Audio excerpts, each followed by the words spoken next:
My name is Brian Duggan. I am a computer science lecturer in the School of Computing in DIT. My talk this morning is about a project I'm currently working on with my colleague Owen Harris, who's also the CEO of Bitsmith Games, and he lectures in DIT as well. So we're working on this virtual reality game called Deep. So Deep is kind of a virtual reality experience. My colleague Owen has built a controller using an Arduino, and this controller actually responds to your breathing. And this experience that we're creating together is a sort of an underwater simulation. So essentially you breathe in, your character will float in underwater, and when you breathe out, then your character sinks. It's sort of based around yoga breathing, and the idea is like that people will sort of train their breathing, and it's sort of going to be a relaxing experience. My particular role on the project is I'm kind of the AI programmer on it. So I've been teaching game engines since 2006. My sort of interest in computer games is more on the technology side rather than on the design side and on the visuals. So I'm very interested in physics simulation and AI. I have lots of projects up on my GitHub if anyone wants to take a look at them.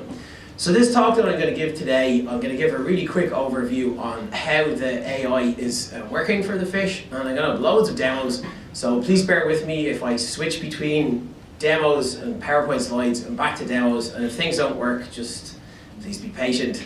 Ask questions anytime, and I'll get started. Right, so first of all, what I'll do is I'll just show you a really quick video of some fish, and you can take a look at this. This is a real shoal of fish, and at the very end of the presentation I'll show you the work in progress that I have on the fish in the Deep game, and you can tell, you can basically decide yourself if my simulation is approaching the sort of behavior that you see in this short video. So you can just see the fish do a number of things. They all kind of, I suppose, flock together. They move in at the same time. They all try and maintain the same direction. And then also occasionally the big fish will fly into the middle of the shoal of fish and will cause them all to disperse, and then they come back together again. So I spent a lot of time looking at fish and reading articles about fish and how they move and stuff before I started this project. Even though I've been working on these type of AI behaviors for years and years, I really love these kind of behaviors.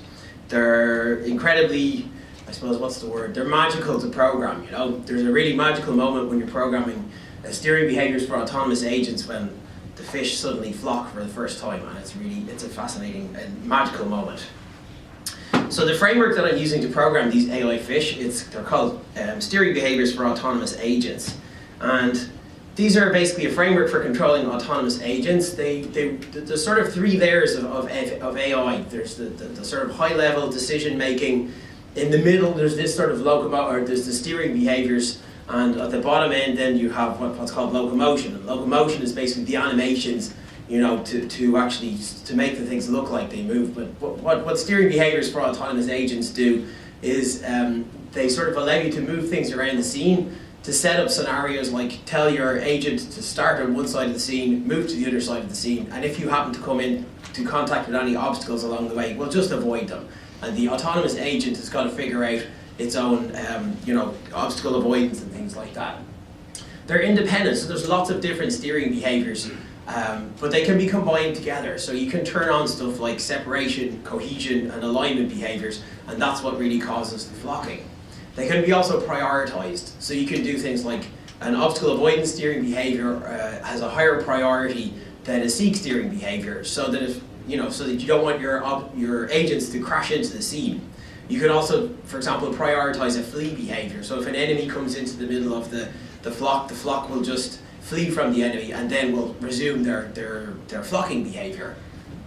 They're used in all kinds of different applications. My students for years have been programming space battles as their continuous assessment of this. So I provide them with the steering behaviours framework. They program some extra behaviours themselves, and they have to program space battles. So things like, we're looking at Battlestar Galactica and Star Wars and things like that for inspiration. And if you want to have a look, there's lots of videos of these simulations on my YouTube channel.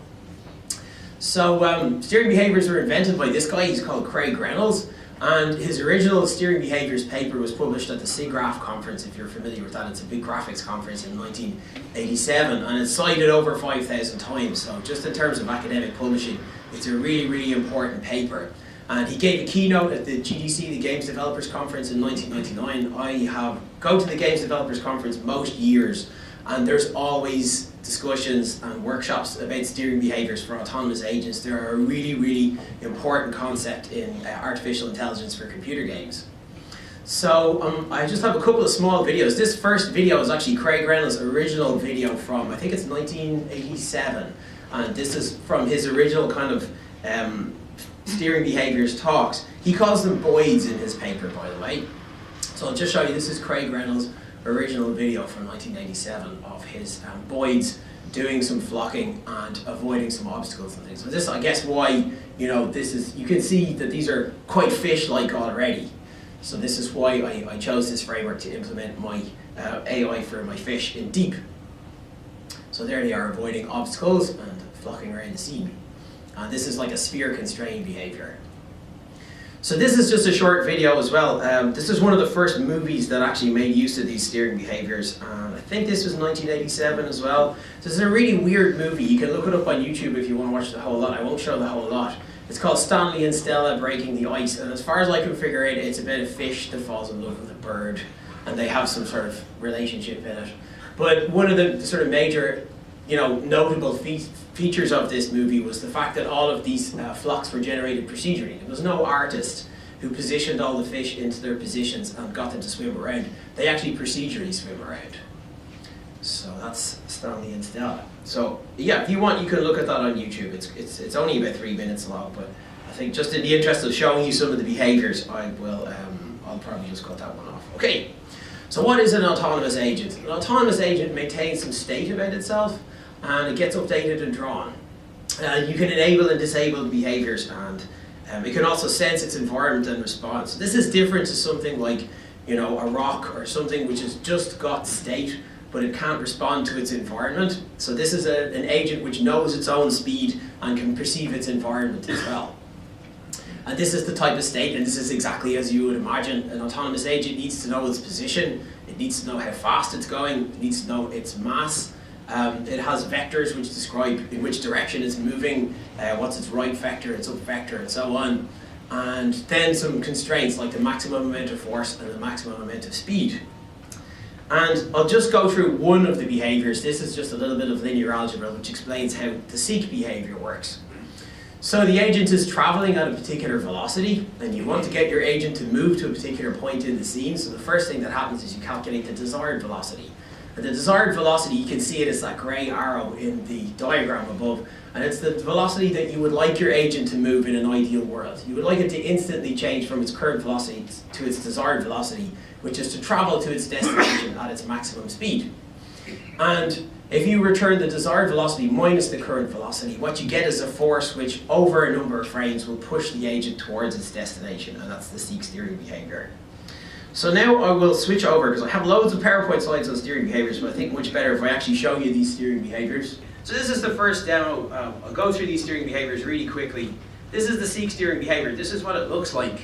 So this agent, what I'm doing is giving it a position in the scene, and I think I can press Function F2 to speed it up a little bit. There we go. So there's a couple of things happening in this scene. So first of all, the little grey sort of dot, that's the seek position. And you can see that this agent, using that algorithm I just described, is actually seeking that point in a 3D scene. In this particular demo, and again, you can download all this code from my GitHub if you want, you can press Function F1 and you can do a camera following behavior. So you can follow the void around. So I will turn that off, Function F1, there we go. The next behavior is called, that I have in this particular demo, is a pursue behavior. And in this behavior, there's one agent, the bigger agent is doing a random walk, so it's moving to a random position in the scene.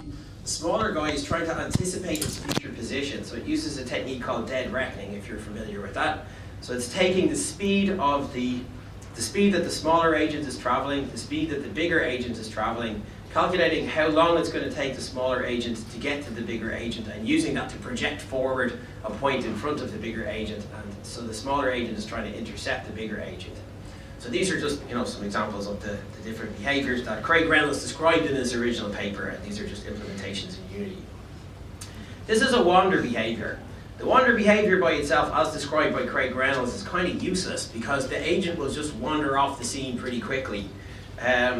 So wander tends to work better, in my experience, if it's combined with lots of other behaviours. Next behaviour I have here. This is a path following behaviour. Path following behaviour is kind of cool. You just set up a set of waypoints and your agent will move from one waypoint to the next. And so I'll start that one off again. That's 4 for the wander, and I'll just show you the camera following, and this is kind of cool. The other thing that I've implemented here, Craig Reynolds in his paper describes a technique called banking. So it's a way to kind of fake the rotation in 3D.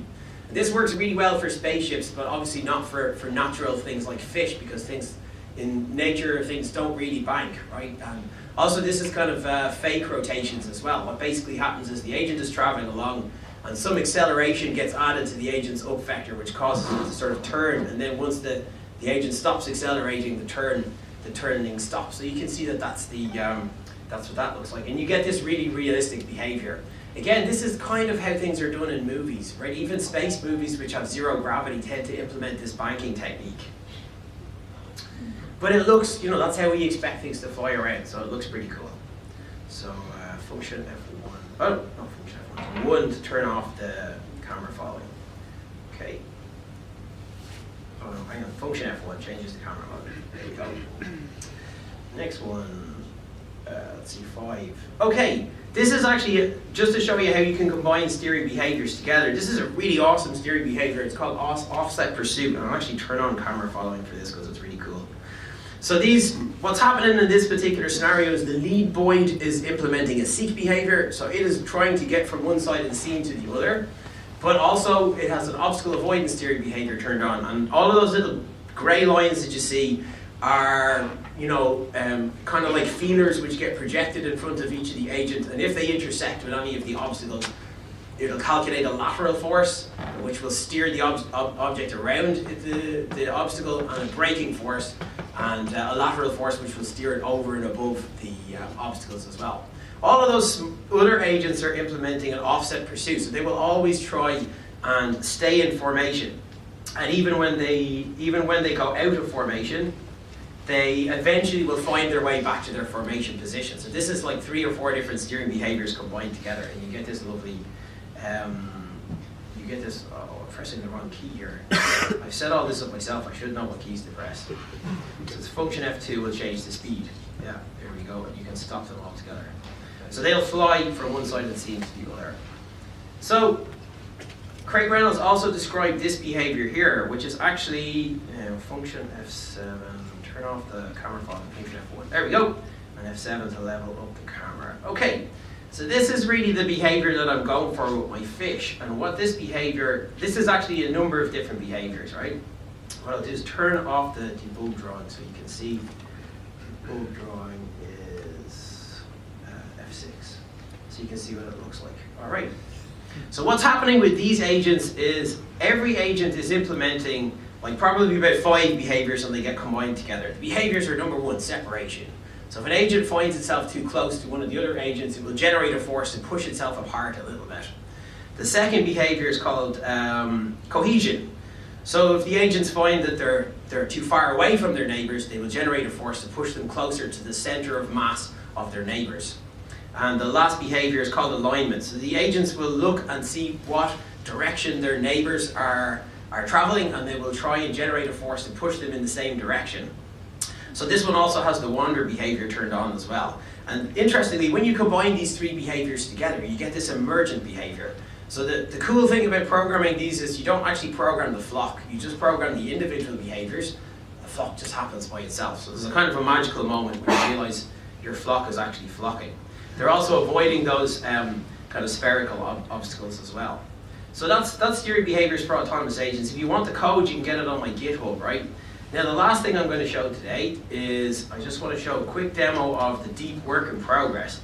If anybody wants to have a look at this for real with the breathing controller, we will be demonstrating this with the breathing controller in VR on Wednesday next in the Odessa Club from about 6:30 at an event called Dub Ludo, which is a game developers meetup group where lots of game developers come and show their prototypes. So what I'm showing you today, I've disabled lots of stuff in this, so there's no VR, there's no breathing controller. Basically, you'll just get a little bit of the scene. Hopefully this will work, and you'll be able to see it. Nothing's okay. Yeah, this looks like it's good. It's meant to come up black like this at the start. That's good. It does take a few seconds to start. I haven't quite figured that out yet. I got this working at 1 o'clock in the morning last night. So this is deep, okay? So first of all, I have a first-person camera controller attached to the player just right now, just so they can demonstrate this, okay? And there's lots of beautiful procedural 3D environment, and there's some lovely audio which you get in this simulation as well. You can see all my fish over there.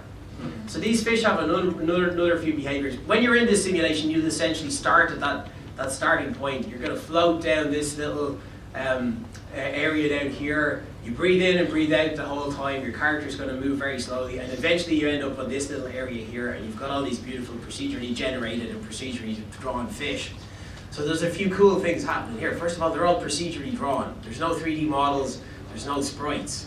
Next of all, I have a procedural animation on the fish, and the procedural animation is timed to the acceleration. So the fish will basically, what do fish do? What's that thing called? Their tails wag, depending on how they're accelerating. So there's also a behaviour which I haven't entirely got working right, where they're avoiding the scene, but they do tend to get stuck in certain areas. As you can see, some of them are stuck there. I know how to fix that. But they're flocking. They're entirely procedurally flocking, and hopefully you'll get this really nice experience. The other thing that they'll do is they'll flee from that red guy. The red guy is just doing a random walk around the scene, and they'll flee from him. They'll also flee from the player if you get too close to them. So this is just the flee behaviour has a higher priority than all of the flocking behaviours. And I'll just let them flee like that. You can see they'll flee. When they do get stuck, like if occasionally they get stuck, you can just make them. There's also no collision detection on the camera in this little simulation. Like these guys have kind of got stuck here, so I can just come over here and they'll all flee away. We are going for this flat shaded 3D look, we're not trying to make this photorealistic simulation or anything like that. And there's lots of other things which I've disabled in this just so you can see the fish, like there's fog and stuff, but I've disabled it because you get a better look at how the fish work. So I'll just leave that running and I'll take any questions now. First, thank you very much. Thank you.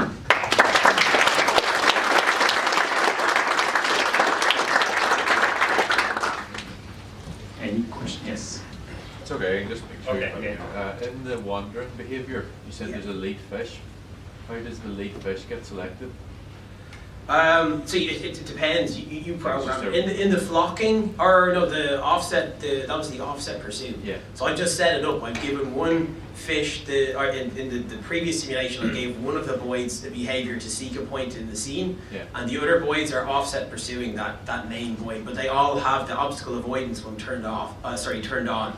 So the first boy will just seek and obstacle avoid. The remaining boys will do the offset pursue, which causes them to stay in formation, and they'll also avoid the obstacles as well. And then in a real world example, like in this sort of, is it just not a random procedure? Or?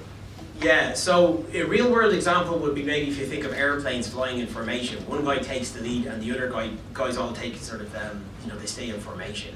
So that's a real world example. Does that answer your question? Yeah.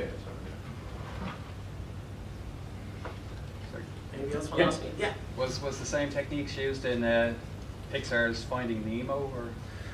Good question. Probably. I mean, these are standard techniques used in movies. The very first movie to use it was the Batman Begins movie, which was all the way back in, I think, 1992, and it was used to simulate the penguins. There's a big march of penguins through the city, and that used this technique. Stuff like the Lord of the Rings movies use these techniques as well. Where you have like battle scenes with thousands of NPCs. Well, they wouldn't be NPCs in the movie, but thousands of agents, attacking whatever. They use these same techniques as well. So they're kind of standard techniques in games and movies in order to simulate crowds and flocks of things. Which of the techniques is more mathematically CPU intensive? They're all really simple. They're all very simple linear algebra things. The problem is the actual kind of flocking algorithm itself is an ON squared algorithm, if you know what that means, because every time you add an extra one, it basically squares the number of neighborhood calculations that need to be made. There's an algorithm called cell space partitioning which can reduce it to ON, but still you need to use all kinds of space partitioning algorithms. Otherwise, I can kind of simulate between 200 and 300 voids, and then things start slowing down. Otherwise, you can do things on the GPU as well. I mean, I've seen people do like 10,000 voids on the GPU, but like I don't know how to do that in Unity, so yeah. In your second last demo, the agents are all aware of the other one, or they're just aware of the ones that are close to them?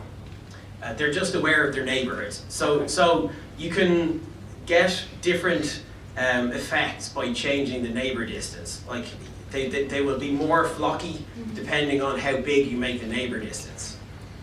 Thanks. Also, like a simple thing that I haven't done, you know, I'm just using a distance calculation to figure out who's a neighbor, but really what I should be using is distance plus field of view. Because if you think of a fish, you know, a fish might be aware of a fish behind it, but it's only aware of fishes in front of it.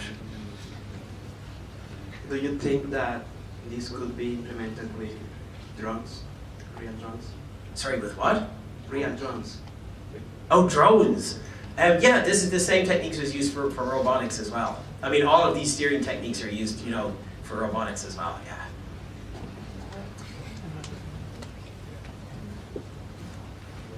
All right, that's a question. So I seen that whenever the fish trying to avoid the object, it also try to collapse with the neighbor. Yeah.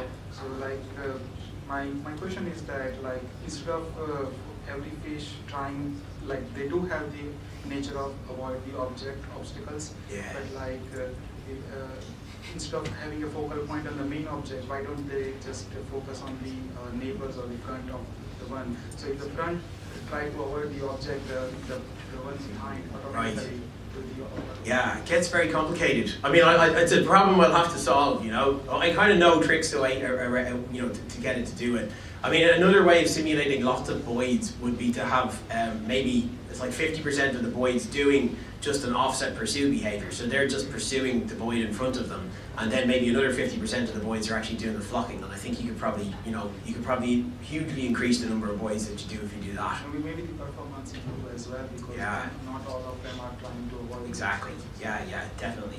So yeah, this is very much a work in progress, right? Also, these little procedural animations and drawings and stuff, they'll all be replaced with 3D models at some stage. Yeah. Have the formulae being used over here? Hey. The formulae being used for modeling the fish behavior. How far have they been used, like to look at human behavior? Yep. Modeling human behavior. Yeah, definitely. Crowd scenes. Yeah, it's the same set of techniques. Or maybe on a deeper level, like Sure, like tendencies of, you know, modeling kind of like tendencies of people, like, I don't know, you know, Yeah. tendency to, like, I don't know, voting patterns or. yeah, totally. I mean, I had a student a couple of years ago who did something on this to model people escaping from a building that was on fire. So, you know, you could essentially set fires in this virtual simulation of a building, and the crowd scenes would just try and find their way out, you know, using these techniques. It's like, I guess it's part of, like, there's a thing called cellular automata in computer science, and it's how traffic simulation and stuff is done. I think this is probably in the same domain as that, where you have lots of agents with simple behaviors, and then the sort of, you know, group behaviors just emerge from a number of simple rules. Okay.